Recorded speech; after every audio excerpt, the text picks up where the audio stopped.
Miembros de sectas. Estaba ahí con todos ellos. Les dispararon. Seguidores. A algunos se les empuja a matar. No me consideraba un líder, me consideraba un seguidor. Y otros dan testimonio de lo más bajo de la especie humana.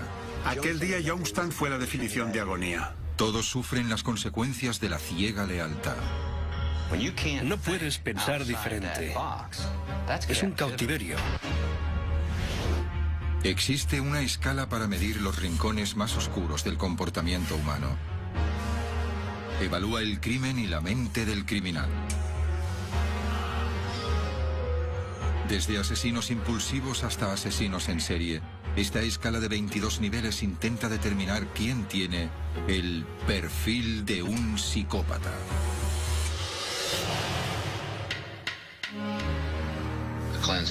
La limpieza consistiría en matar a las personas malas. Sectarios. ¿Qué nos convierte en seguidores de una secta? ¿Es debilidad o todos somos susceptibles de caer? Perder la facultad de pensar por uno mismo puede conducir a casi todo. Humillación, tortura, incluso asesinato. Adolescentes de clase media se unieron voluntariamente a Charles Manson en una serie de crímenes. Jim Jones condujo a casi 1000 seguidores a un lugar idílico que se convirtió en una fosa común. Los discípulos de un mormón radical ejecutaron a 5 miembros de una familia en nombre de Dios. ¿Estos devotos seguidores eran víctimas de las circunstancias, creyentes o criminales? Cuando se cometen actos diabólicos en grupo, ¿dónde recae la responsabilidad individual? El doctor Michael Stone de la Universidad de Columbia ha creado una escala para medir la gravedad de los actos malvados. Cuanto más atroz es el crimen y más racional el criminal, más alto se sitúa el asesino en la escala.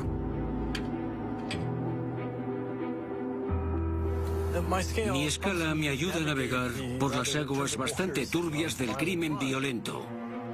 El Dr. Stone realiza un interesante análisis de los asesinos sectarios. Mi escala está diseñada para evaluar individuos, por lo que es un verdadero desafío intentar situar a todo un grupo. Al investigar varios ejemplos de comportamiento sectario, observaremos el deterioro de uno mismo, la negación de la reflexión personal y la justificación de la maldad.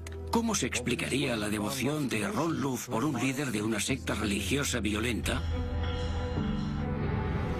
1989, Kirtland, Ohio, en el medio oeste estadounidense. En el versículo 5, pone que darás muerte a aquellos que te conducen a dioses falsos.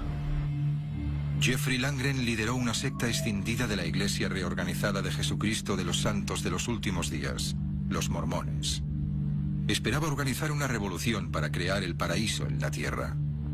En lugar de eso, convirtió a sus seguidores en asesinos. Ron Luft fue el cómplice más cercano a Langren dentro del grupo. ¿Cuál es su interpretación de esta limpieza? La limpieza consistiría en matar a las personas malas. En 1989, Luft ayudó a Langren a matar a 5 miembros de una familia. Anoche se notificó a la policía dónde se encontraban exactamente los restos de toda la familia. La policía local tardó 2 días en desenterrar los cadáveres de Dennis y Cheryl Avery y sus 3 hijas. Llevaban 9 meses en un granero de Langren, enterrados en una fosa y cubiertos de basura. Estaba allí con todos ellos, a excepción de Dennis. Estaba en la habitación donde les dispararon. El juez de instrucción descubrió que las cabezas, las manos y los pies de las víctimas estaban atadas con cinta adhesiva. Es difícil imaginar cómo un religioso devoto como Luft pudo ser cómplice de un asesinato en masa. Pero el adoctrinamiento sectario es un proceso lento e insidioso. Al final, el acólito acaba justificando hasta los actos más atroces. Es probable que Ron Luft pase el resto de su vida entre rejas. Ahora, liberado de la influencia de Jeffrey Langren, nos ofrece una visión sorprendente. Me ha preguntado que cómo es que te laven el cerebro. Y te digo que estás mucho más encerrado que en este lugar. Y lo digo en serio. Perfil de un psicópata. Perfil de un psicópata. En 1990, la policía descubrió los cadáveres en descomposición de un hombre, una mujer y 3 niñas adolescentes en un granero de Ohio. El granero había sido alquilado por Jeffrey Langren, un sedicente profeta de una oscura secta mormona. Langren se había ganado una reputación como vidente y profesor mormón renegado a finales de los 80. Sus seguidores creían que serían testigos de la segunda llegada de Cristo. Dennis Avery se sintió atraído por la promesa de una comunidad en la que se seguiría un estricto código mormón. Ron Luff vendió su casa en Missouri y se mudó con su familia a Ohio para unirse a la secta. A la media docena de familias que componían el grupo se les requirió que entregasen sus ahorros a Langren. El Padre Celestial los agradece. La secta funcionaba como una familia. Todos los niños llamaban papá a Langren. Para el viaje. Rezaban los 7 días de la semana, en ocasiones hasta la madrugada. Veían a Langren como un profeta y le llamaban el profeta elegido. Dirigiría a la secta hasta Sion, pero el pecado se interpuso. Amén. Amén. Amén. Langren estaba deslumbrado por la devoción de Luff. Parecía estar dispuesto a todo por su aprobación. Luff era un mormón de 5ª generación. La religión fue el centro de su educación. Incluso consideró hacerse sacerdote, pero finalmente se desencantó, hasta que conoció a Langren.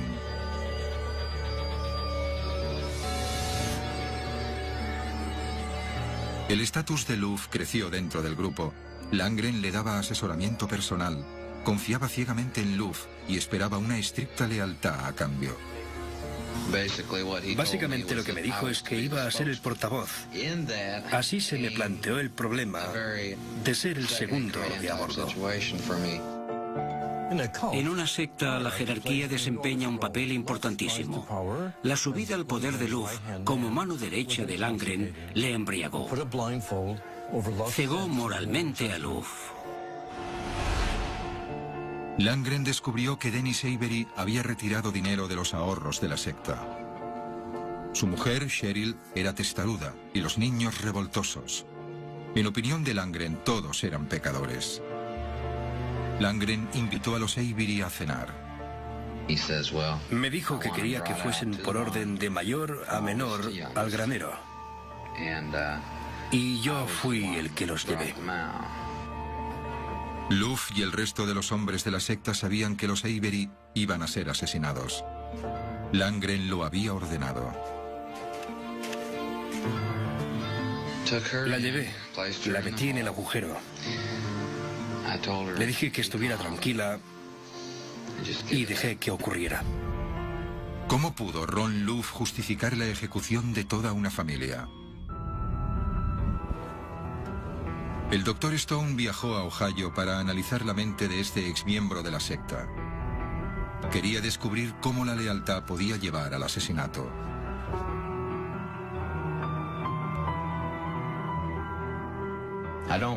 Ya no sigo las doctrinas mormonas, pero estuve muy familiarizado con ellas y el libro de Mormón era mi primera referencia en relación a la escritura de Dios. Pero, sinceramente, debido a mi percepción de lo que era la Iglesia, realmente no pensaba que el mundo durase mucho más.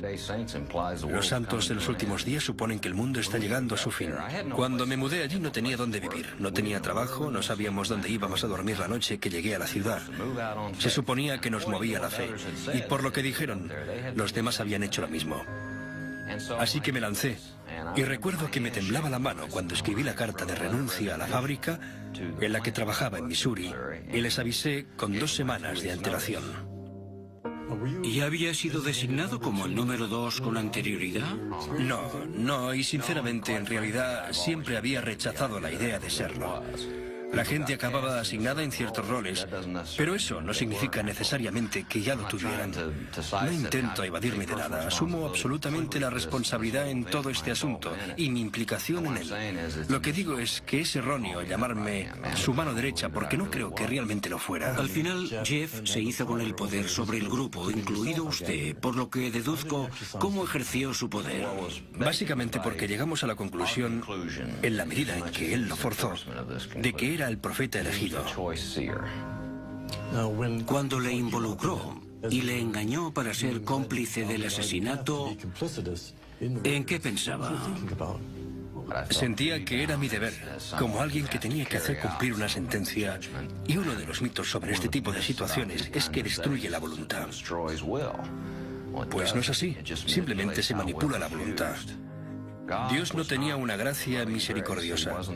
No era el Jesús de la cruz. Dios se había convertido en la montaña inaccesible, en esa especie de Dios temible, y tenía exigencias rigurosas. Cuando llevé a Trin al granero, solo dije, vamos a jugar a un juego. Alguien le tapó los ojos y la boca.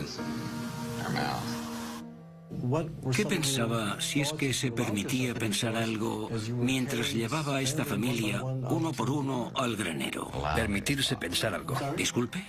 Ha dicho que si me permitía pensar algo. Sí. La gente te dice, ¿no sabías que esto iba a ocurrir? Bueno, es imposible saber qué es lo que Dios te va a ordenar. Saberlo con anticipación es absolutamente impensable. Absolutamente impensable. De hecho, especialmente en un momento sagrado como este, que es lo que se supone que era, en el que estás haciendo algo terrible movido por la autoridad de Dios, lo último que quieres hacer es pecar durante el proceso.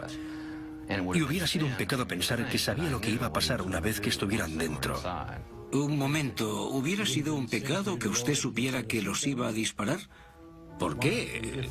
Sí.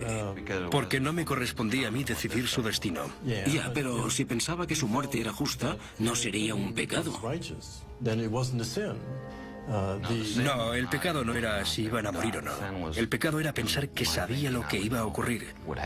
Quizá mostraba su gracia divina y no los mataba.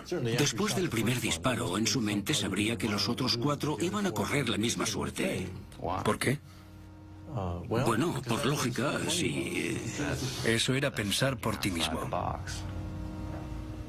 Pero no era un pensamiento muy desencaminado. Había muchas posibilidades. Recuerdo cuando llegué a Lucasville y estaba en una prisión de máxima seguridad. Hablaba con uno de los directores y me preguntaba que cómo era que te lavasen el cerebro. Le dije que estás mucho más encerrado que en este lugar, y lo decía en serio. No pensar por ti mismo, eso es estar encerrado. ¿Recuerda el primer momento en que comenzó a dudar de Jeff y de la validez de sus creencias? Cuando dejé el grupo, para mí fue un pecado imperdonable. Y no era porque estuviese convencido de que estaba mal, sino porque no podía seguir así. Dios se había convertido en algo muy feo. Cuando mi conciencia comenzó a despertar, empecé a ver a Dennis Avery. Podía estar en unos grandes almacenes o en una gasolinera, y se acercaba alguien que me recordaba a él. Me volvía el olor del granero, y recordaba esos ruidos y esas imágenes. El 24 de octubre de 2006, el líder sectario Jeffrey Langren fue ejecutado por el asesinato de la familia Avery. Ron Luff, testigo, cómplice y leal compañero, cumple 170 años de condena. Es muy triste la clase de cosas que pueden ocurrir a aquellos que caen en las garras de un estafador talentoso como Jeff Langren. Te hace pensar hasta qué punto podríamos caer en algo así, y quién de nosotros es inmune de una u otra forma. El Dr. Stone analiza la relativa responsabilidad de Jeff Langren y Ron Luff. Se trata de un caso en el que hay una incongruencia entre el hombre y el hecho. El hecho exige un puesto más alto teniendo en cuenta la manera en la que la familia fue conducida hacia su muerte a sangre fría. Pero Love carece de los rasgos psicópatas que le situarían más alto en mi escala. Su devota educación mormona podría haber influido en que acabase formando parte de la secta de Langren. Love ya era un creyente, solo necesitaba que le dirigieran. Ron Luff, por su complicidad en el asesinato de los Avery, está en el nivel 9. Jeff Langren era claramente un psicópata, violento y cruel, lo cual no deja de ser irónico para un líder religioso. Amonestaba a la secta por sus supuestos pecados y les lavó el cerebro hasta cometer el pecado supremo, acabar con una vida. Jeff Langren llega al nivel superior de la escala del Dr. Stone, el 22. ¿Hay un patrón definido para los sectarios? ¿Tienen una personalidad débil, vulnerable a ser explotada por un líder convincente? ¿O cualquiera de nosotros podría caer en las garras de un manipulador carismático? Charles Manson quizás sea la quinta esencia de líder carismático de una secta. Sus seguidores eran muchachos de clase media, sin grandes problemas. Tenían una gran necesidad de aprobación, tanta que se les podía manipular, se les podía empujar a matar. Tex Watson era un gran atleta en el instituto. A instancias de Manson, Tex condujo a 3 chicas de la secta a una espiral de violencia criminal. Manson no estaba presente. Ellos solos cometieron torturas y crímenes atroces. Agosto de 1969, Los Ángeles. Miembros de la familia de Manson abandonan sendas escenas de crímenes atroces. Los cuerpos de las víctimas fueron mutilados. Uno recibió 51 puñaladas. Escribieron en su piel. Garabatearon grafitis en la pared con la sangre de sus víctimas. Manson le había dado el cuchillo a Tex y este seguía sus órdenes. Cometía los crímenes, pero en aquel momento no me consideraba un líder, me consideraba más bien un seguidor. Es probable que Tex Watson no hubiese cometido ningún asesinato si no hubiese sido coaccionado por Manson. En realidad, Manson no mató a nadie. Fue Watson quien lideró la matanza de 7 personas. El Dr. Stone analiza la responsabilidad de Manson y Watson. Como Ron Luff, Watson es víctima de las circunstancias, cegado e intimidado a participar en un asesinato por un líder controlador. Pero sin la influencia de Manson no se hubiera cometido. Por su capacidad para manipular personas para que matasen en su nombre y porque instigó múltiples asesinatos, situó a Manson en el nivel 15 de mi escala. Pero Charles Manson no cometió los asesinatos. Las víctimas murieron a manos de Tex Watson. Por consiguiente, también colocó a Watson en el nivel 15. Ambos son psicópatas y responsables de múltiples asesinatos. ¿Qué hace a un individuo ser vulnerable hasta el punto de entrar en una secta? ¿Por qué seguidores como Tex Watson o Ron Luff pierden el sentido de la moralidad? Algunos científicos consideran que las conexiones del cerebro humano les hacen vulnerables. Las sectas son un fenómeno grupal por el cual los individuos se centran en la sensación de pertenencia a algo y ser significativo en algo. El Dr. Michael Persinger es especialista en neuroanatomía en la Universidad Laurentian en Ontario, Canadá. Cree que el cerebro humano tiene un punto débil en el lóbulo temporal, la región responsable de la toma de decisiones. Este punto débil nos hace a todos vulnerables a la influencia de otra persona. La actividad cerebral efectivamente es una combinación de pautas electromagnéticas e interacciones químicas. Persinger está convencido de que enviando un campo electromagnético a través del lóbulo temporal de un sujeto puede generar una microconvulsión en el cerebro. Esta convulsión puede imitar la sensación de una experiencia mística. Básicamente, imitamos lo que sucede dentro del cerebro durante una experiencia mística. Al enviar un campo magnético al cerebro de un sujeto, el Dr. Persinger observa un cambio significativo en la actividad cerebral. El sujeto puede experimentar lo que se llama un estado superior de conciencia. Si se estimula excesivamente, el individuo se siente transformado, tiene la sensación de que es una persona nueva, de que ha vuelto a nacer. Puede sentir una importante cohesión social, que pertenece a un nuevo grupo, que tiene una nueva identidad. Los resultados del estudio sugieren que momentos de pertenencia al grupo pueden ser manifestaciones de la sobreestimulación de un lóbulo temporal. Esto sugiere que la devoción sectaria podría ser un síntoma de microconvulsiones en el cerebro. Quizá las personas con un lóbulo temporal hiperactivo sean más vulnerables a la manipulación. Pero una vez que un miembro de una secta siente la euforia de la sensación de pertenencia, ¿cómo puede el líder sacar provecho de ese sentimiento? El Dr. Persinger también analiza cómo la retórica de un líder puede influir en los pensamientos de los demás. Sugiere que el cerebro humano tiene otro defecto que puede hacernos susceptibles: la confianza. Persinger cree que en el instante que escuchamos una nueva afirmación, nuestro cerebro la percibe como verdadera. Solo posteriormente, cuando el cerebro revisa la afirmación, decidimos si es verdadera o falsa. Lo denomina período de refutación. Para decidir si algo es verdad o mentira, primero tienes que aceptarlo todo como verdadero y después tienes que refutarlo. Si algo interfiere en ese proceso de refutación, es más probable que aceptes esa falsedad como una verdad. ¿Es posible conseguir que una persona acepte como verdadero algo que sabe que es falso? Persinger cree que sí. Coloca a los sujetos un aparato en la cabeza que genera un campo magnético. Se les pide que respondan verdadero o falso a una serie de preguntas sencillas. A pesar de conocer las respuestas correctas, el campo magnético confunde aparentemente al cerebro, alterando el curso normal del razonamiento y trastocando el proceso de refutación. Los resultados fueron desconcertantes. Descubrimos que al aplicar estos leves campos magnéticos, algunas frecuencias hacían que una persona que consideraba algo falso lo considerase como verdadero, especialmente si el campo se aplicaba durante el proceso de refutación. ¿Puede el líder de una secta generar el mismo desajuste cerebral a través de un discurso carismático? ¿Puede el comportamiento de alguien como Charles Manson alterar la capacidad de una persona para distinguir lo verdadero de lo falso? La sinceridad y honestidad les jugó una mala pasada. Sí, sinceridad y honestidad. Yo nunca me he sentido aferrado a ellas. Inicie una discusión, una afirmación, genere una distracción tremenda, algo totalmente disparatado para que la persona no tenga la posibilidad de refutarlo y es probable que acepten esa falsedad como algo cierto.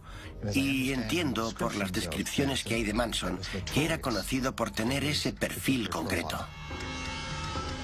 Charles Manson y Jeffrey Langren cometieron múltiples asesinatos a sangre fría. Pero por ser multitudinaria, la matanza sectaria más horrible de todas tuvo lugar en una selva remota una noche de noviembre de 1978. La intención de construir una utopía acabó con la vida de 930 personas. Aquel día Youngstown fue la definición de agonía. Perfil de un psicópata. En el centro de San Francisco, la Sociedad Histórica de California guarda dolorosos recuerdos. Efectos personales, documentos, fotografías. El archivo más completo del templo del pueblo de Jim Jones y la experiencia de Youngstown. Antiguos miembros del grupo y supervivientes de Youngstown visitan la sociedad histórica para ayudar a cicatrizar las heridas provocadas por lo que muchos denominan la peor catástrofe sectaria de la historia. 1978. En medio de la jungla de Guyana, en Sudamérica, casi 1000 estadounidenses intentaron crear una utopía, sin importar la raza, edad y clase. Me encanta, más que cualquier otro lugar en el que haya estado nunca. Esta nueva sociedad fue creada por la Iglesia de la Nueva Era de San Francisco, el Templo del Pueblo, y su fundador, Jim Jones. Pastor cristiano convertido en activista social, Jones predicó que juntos, los miembros de su congregación podían crear un mundo pacífico basado en la igualdad y la libertad.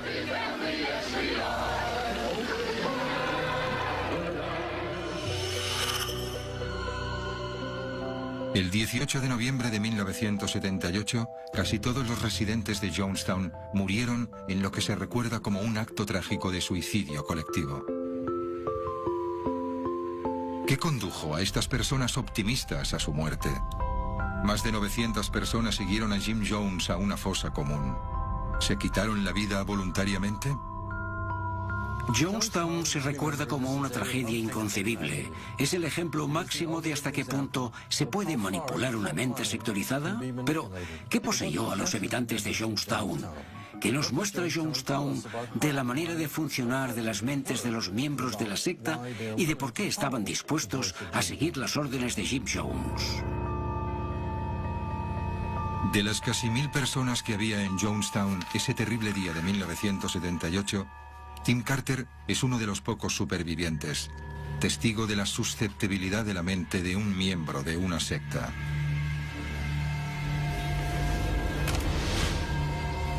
Tres décadas después, la tragedia continúa atormentándole.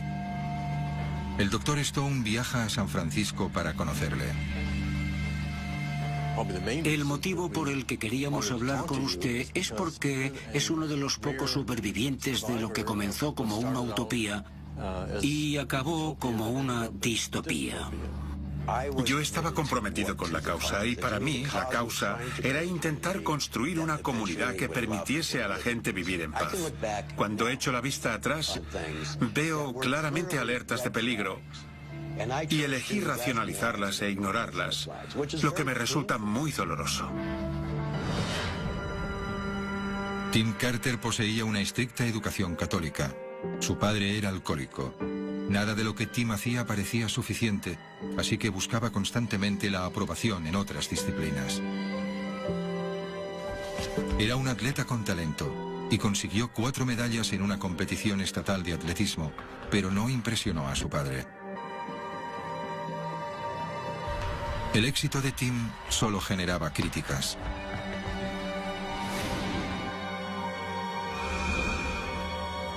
En 1967, el adolescente se alistó en el cuerpo de marines y fue enviado a Vietnam. La experiencia le marcó para siempre.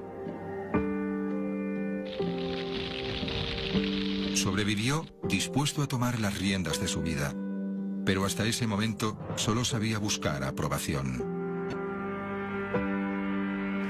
En Vietnam decidí un par de cosas. Primero, quería formar parte de la solución y no del problema. Quería estar entre los que intentaban hacer que el mundo fuese un lugar mejor. Buscaba un sitio donde encajar y lo encontró en el templo del pueblo. Exacto, tuve literalmente la sensación de que estaba en casa. San Francisco, 1973. El templo del pueblo estaba dirigido por un líder carismático, Jim Jones. ¿Por qué seguir jugando con lo que los hombres llaman Dios y nosotros encarnación del socialismo? Soy un liberador, soy un salvador. Jim Jones lideró a su grupo en un experimento según el cual personas de todas las edades, razas y situación económica vivían juntas como iguales. En 1973, Tim Carter acudió a su primera reunión del templo del pueblo. Jones salió a hablar y su sermón fue una especie de síntesis de todo lo que yo creía, tanto espiritual como políticamente. Coincidía con lo que estaba diciendo, era natural. Había adolescentes blancos y negros jugando y flirteando, chavales haciendo lo que hacen los jóvenes. Se gastaban bromas y discutían y peleaban. Era un sitio muy vivo y yo sentí que conocía a aquellas personas de toda la vida. El templo del pueblo intentaba rectificar supuestos fracasos del sistema estadounidense. Cuidaban de ancianos, de niños y hacían campañas para que hubiese un cambio social a favor de los marginados. Trabajaba probablemente 20 horas al día. Me encantaba. Personalmente me encantaba. Tenía 23 o 24 años. Estaba en la plenitud de mi salud física.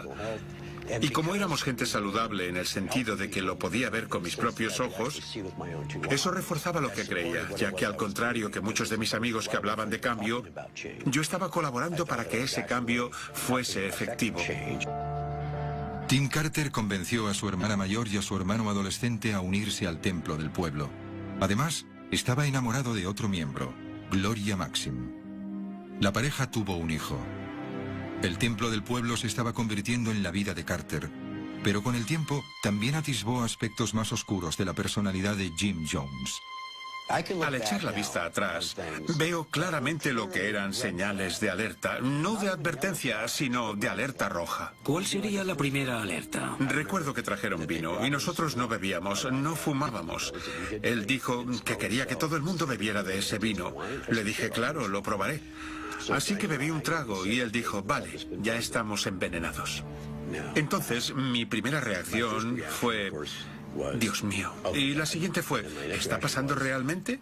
Y de dentro me salía a pensar que no tenía ningún sentido. Así que mi manera de racionalizarlo fue, vale, ¿por qué está haciendo eso? Se suponía que era una prueba. Estaba obligando a la gente a enfrentarse a su propia mortalidad. ¿Se trataba de una racionalización? Absolutamente. ¿Estaba condicionado? Absolutamente. ¿Fue un ensayo de suicidio? No. ¿Debería haberme dado cuenta en ese momento de que ese tipo era un fraude y que lo que le interesaba era el poder y no el cambio? Debería haberlo hecho. Así que ahora echo la vista atrás y me da rabia haber estado tan ciego. En 1977, el Templo del Pueblo contaba con unos 3.500 seguidores leales, y el futuro parecía ser prometedor. Jones compró más de 1.600 hectáreas en la selva de Guyana para crear una sociedad alejada de una posible persecución del gobierno estadounidense. Tim Carter, junto con casi 1.000 personas más, se mudó allí persiguiendo el sueño de vivir en una sociedad sin sufrimientos. Durante más de un año, Jonestown pareció ser un tremendo éxito.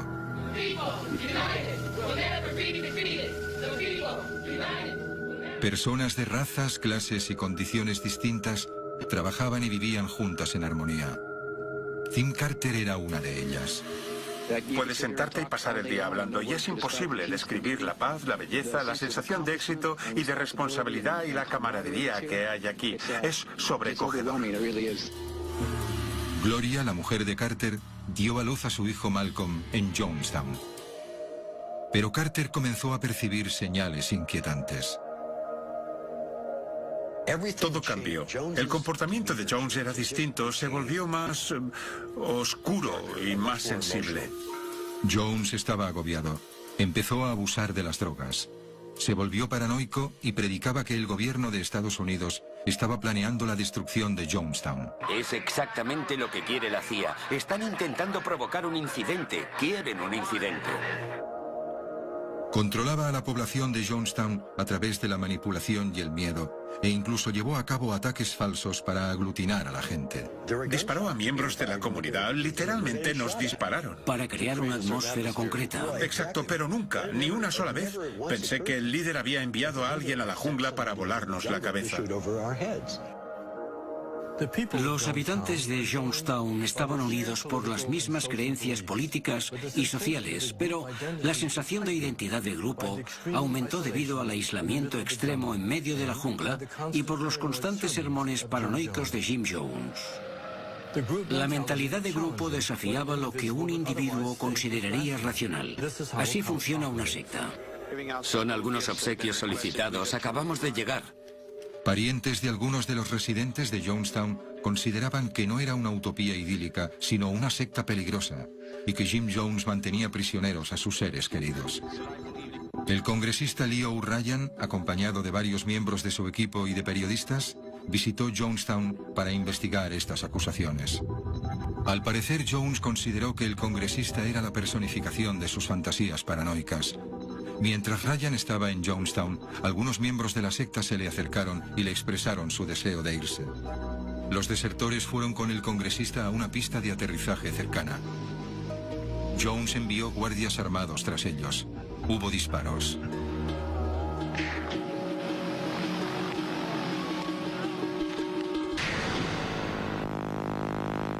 Ryan y otras 3 personas murieron. En Jonestown, la mayor parte de los habitantes no se enteró del tiroteo, pero Carter recuerda una sensación de pánico y caos. En cierto modo sentía que se estaba desintegrando. Estaba literalmente dispuesto a abrir la boca para decir, tenemos que irnos de aquí inmediatamente. En ese momento se anunció por los altavoces que todos teníamos que acudir al pabellón a una reunión. Jones reunió a los residentes. Entre bastidores, Carter había escuchado a Jones y a una persona de su círculo privado discutir sobre el uso de veneno. Se volvió hacia ella y le dijo que se suponía que tenía que ser rápido. Ella movió la cabeza y dijo que sí. Hasta ahora me he estado preguntando cómo sabían si era rápido o no. Hasta ahora. Él dijo, intenta que sepa menos amargo. Pensé, Dios mío, lo van a hacer de verdad. Parte de mí pensaba, no puede estar pasando. Esto no puede estar ocurriendo. No es real. No tiene ningún sentido. No tiene lógica. No va a matar a todo el mundo porque unos cuantos quieran abandonar la comunidad. Pero en aquel momento yo estaba en estado de shock. Y lo que estaba ocurriendo me hacía sentir desorientado, paralizado o desligado. Y mientras se producía esta conversación, el pabellón ya estaba lleno y había guardas armados rodeándolo. Cuánto os amo. Cuánto he intentado ofreceros una buena vida. Habían llevado al pabellón una bebida con cianuro y Jones les suplicó que bebieran el veneno y acabasen con su vida. En un intento desesperado por salvar a su mujer y a su hijo, Carter trató de convencer a Jones de que le dejase salir para dar caza a un desertor del templo. Jones se dio cuenta de la artimaña. Me miró con ojos asesinos, carentes de vida y sentimiento. Me dijo, ¿te ocuparás primero de tu hijo? Le miré y no pude responder. ¿Sabe lo que pienso ahora? Creo que quizá tenía que haberle dicho que sí. ¿Qué demonios? Y haber cogido a mi hijo. Porque quizá, si lo hubiera hecho, me hubiera dejado salir de Youngstown. Opino que educadamente, niños y mayores tomen primero la poción, como hacían en la antigua Grecia, para irnos tranquilamente, porque no estamos cometiendo un suicidio, es un acto revolucionario. Los niños de Youngstown fueron los primeros en morir. Carter se dio cuenta de que estaba solo. Rodeó el pabellón en busca de su mujer y su hijo. Por favor, tomad la medicación. Es muy sencillo, no provoca convulsiones, es muy fácil. Tomadla antes de que sea demasiado tarde. Va a llegar la policía de Guyana. Vamos, vamos, vamos. Regresé al pabellón y cuando subí, no sé, no conté los cuerpos. Había unos 10, 12 o 15. Estaba casi dispuesto a dejar mi cuerpo porque no aguantaba más. No podía asimilarlo, necesitaba respirar. Solo 30 segundos para respirar y pensar, vale, esto es lo que está pasando. Me superaba lo rápido que estaba pasando. Me giré hacia la derecha y Malcolm estaba tragando el veneno. No puedo seguir. Hazme preguntas, pero no puedo seguir. En ese momento, el cuerpo me abandonó. No sentía nada, porque tenía una herida abierta y había gritos de horror, gritos de agonía. La mirada en la cara de Gloria, con lágrimas corriendo por los ojos, estaba atrapada sin salida. Sentí rabia hacia ella. ¿Por qué no has hecho nada? Me sentía absolutamente culpable. ¿Por qué no lo has hecho tú? Malcolm ya se había ido. No podía hacer nada. No había nada que hacer. Agarré a Gloria y sollocé. Te quiero mucho, te quiero mucho. Malcolm está muerto. Los que habían tomado el cianuro echaban espuma por la boca. Es una muerte horrible, agónica. La sujeté hasta que murió y después me marché. Porque no sentía nada. La gente me dice, ¿por qué no? Acababa de ver cómo asesinaban a mi hijo. Quizá después de ver cómo asesinan a tu hijo puedes convertirte en un héroe, pero en ese momento estaba fuera de mí. Por favor, por el amor de Dios, sigamos con ello. Hemos vivido como nadie ha vivido ni amado. Hemos sacado lo máximo de este mundo. Acabemos con ello, acabemos con la agonía. Perfil de un psicópata. 18 de noviembre de 1978. La visión utópica, el gran experimento social que fue Youngstown, acabó en cuestión de horas. Murieron 930 personas. Vi madres agachadas sobre sus pequeños y gente llorando. Y entonces vi a mi mujer con mi hijo en brazos muerto. Tim Carter fue testigo de la masacre. Perdió a su hermana, a su mujer y a su hijo. Lo único que sé es que ese día Jonestown fue la definición de agonía.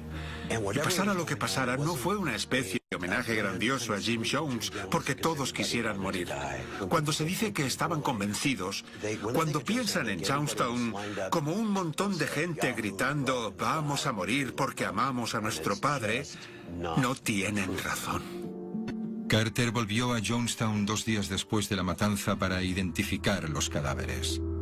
Lo que me inquietó fue ver que la gente luchó, y cualquiera que diga que no lucharon por sobrevivir es que no quiere saber la verdad, porque esa es la realidad. En primer lugar, los niños no se suicidan. Creo que todo el mundo estará de acuerdo con eso. En el caso de los ancianos, ellos no tenían la capacidad física para defenderse. Para mí es un asesinato. Algunos supervivientes dicen que vieron cómo ponían inyecciones a la gente sujetándola en el suelo, o que arrancaban a los bebés de los brazos de sus madres. Carter escapó de Guyana con vida, pero incluso después de 30 años, las falsedades sobre Jonestown le siguen abrumando. En esta foto están mi sobrina y la mujer de mi hermano. Es la fotografía que más se ha utilizado para representar lo que ocurrió en Jonestown. Familias muriendo juntas cogidas de la mano.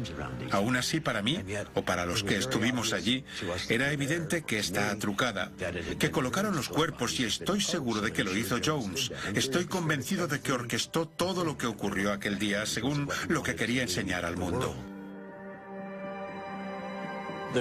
El núcleo estaba concentrado en Jim Jones.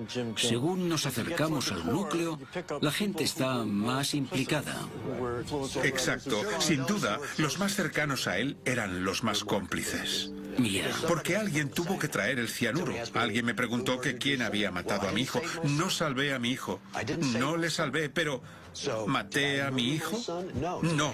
Entonces, ¿me libera eso de toda responsabilidad? No. No creo que haya palabras en nuestro idioma para describir el crimen que se cometió en Jonestown. Y me sentiré culpable el resto de mi vida por no haber hecho nada para evitarlo cuando quizá habría podido. Vi lo que vi. Cuando me iba de Jonestown, me prometí a mí mismo y a aquella gente que nunca lo olvidaría, que no dejaría que el mundo lo olvidara. Contaré esta historia por fidelidad a los que murieron allí. No se merecen esto.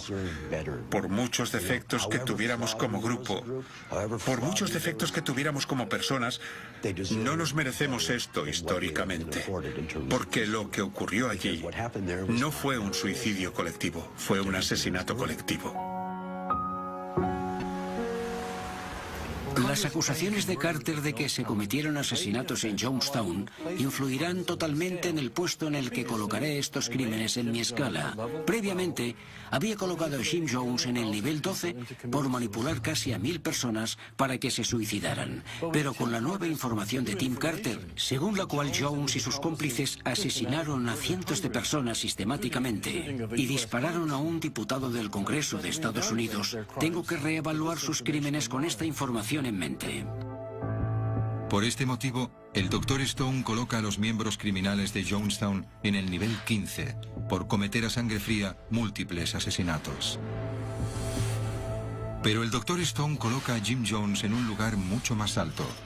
Por diseñar la ejecución de más de 900 personas, Jim Jones está en lo más alto de su escala, en el 22.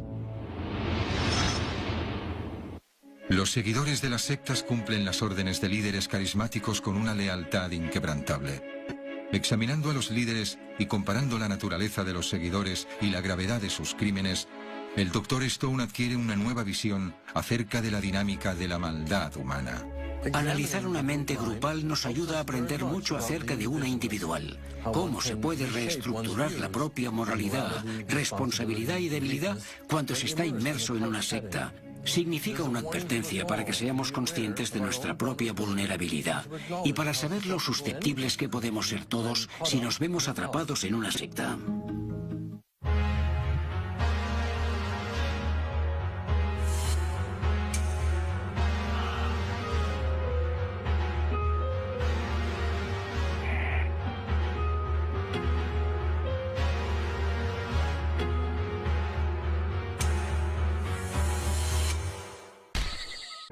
¿Qué nos convierte en seguidores de una secta? ¿Es debilidad o todos somos susceptibles de caer? Perder la facultad de pensar por uno mismo puede conducir a casi todo. Humillación, tortura, incluso asesinato. Adolescentes de clase media se unieron voluntariamente a Charles Manson en una serie de crímenes. Jim Jones condujo a casi 1000 seguidores a un lugar idílico que se convirtió en una fosa común. Los discípulos de un mormón radical ejecutaron a 5 miembros de una familia en nombre de Dios. ¿Estos devotos seguidores eran víctimas de las circunstancias, creyentes o criminales? Cuando se cometen actos diabólicos en grupo, ¿dónde recae la responsabilidad individual? El doctor Michael Stone de la Universidad de Columbia ha creado una escala para medir la gravedad de los actos malvados. Jeffrey Langren lideró una secta escindida de la Iglesia Reorganizada de Jesucristo de los Santos de los Últimos Días, los mormones. Esperaba organizar una revolución para crear el paraíso en la tierra. En lugar de eso, convirtió a sus seguidores en asesinos. Ron Luff fue el cómplice más cercano a Langren dentro del grupo. ¿Cuál es su interpretación de esta limpieza? La limpieza consistiría en matar a las personas malas. En 1989, Luff ayudó a Langren a matar a 5 miembros de una familia. Anoche se notificó a la policía dónde se encontraban exactamente los restos de toda la familia. La policía local tardó 2 días en desenterrar los cadáveres de Dennis y Cheryl Avery y sus 3 hijas. Llevaban 9 meses en un granero de Langren, enterrados en una fosa y cubiertos de basura. Estaba allí con todos ellos, a excepción de Dennis. Estaba en la habitación donde les dispararon. El juez de instrucción descubrió que las cabezas, las manos y los pies de las víctimas estaban atadas con cinta adhesiva. Es difícil imaginar cómo un religioso devoto como Luff pudo ser cómplice de un asesinato en masa. Pero el adoctrinamiento sectario es un proceso lento e insidioso. Al final, el acólito acaba justificando hasta los actos más atroces. Es probable que Ron Luff pase el resto de su vida entre rejas. Ahora, liberado de la influencia de Jeffrey Langren, nos ofrece una visión sorprendente. Me ha preguntado que cómo es que te laven el cerebro. Y te digo que estás mucho más encerrado que en este lugar. Y lo digo en serio. Perfil de un psicópata. Perfil de un psicópata. En 1990, la policía descubrió los cadáveres en descomposición de un hombre, una mujer y 3... Cuanto más atroz es el crimen y más racional el criminal, más alto se sitúa el asesino en la escala.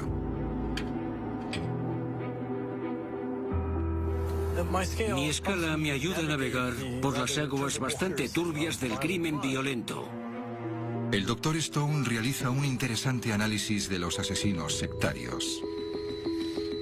Mi escala está diseñada para evaluar individuos, por lo que es un verdadero desafío intentar situar a todo un grupo. Al investigar varios ejemplos de comportamiento sectario, observaremos el deterioro de uno mismo, la negación de la reflexión personal y la justificación de la maldad. ¿Cómo se explicaría la devoción de Ron Luff por un líder de una secta religiosa violenta?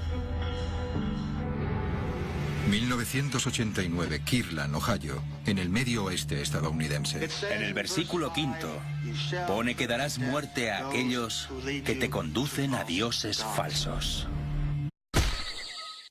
Miembros de sectas. Estaba ahí con todos ellos. Les dispararon. Seguidores. A algunos se les empuja a matar. No me consideraba un líder, me consideraba un seguidor. Y otros dan testimonio de lo más bajo de la especie humana. Aquel día Youngstown fue la definición de agonía. Todos sufren las consecuencias de la ciega lealtad. No puedes pensar diferente. Es un cautiverio. Existe una escala para medir los rincones más oscuros del comportamiento humano. Evalúa el crimen y la mente del criminal. Desde asesinos impulsivos hasta asesinos en serie, esta escala de 22 niveles intenta determinar quién tiene el perfil de un psicópata.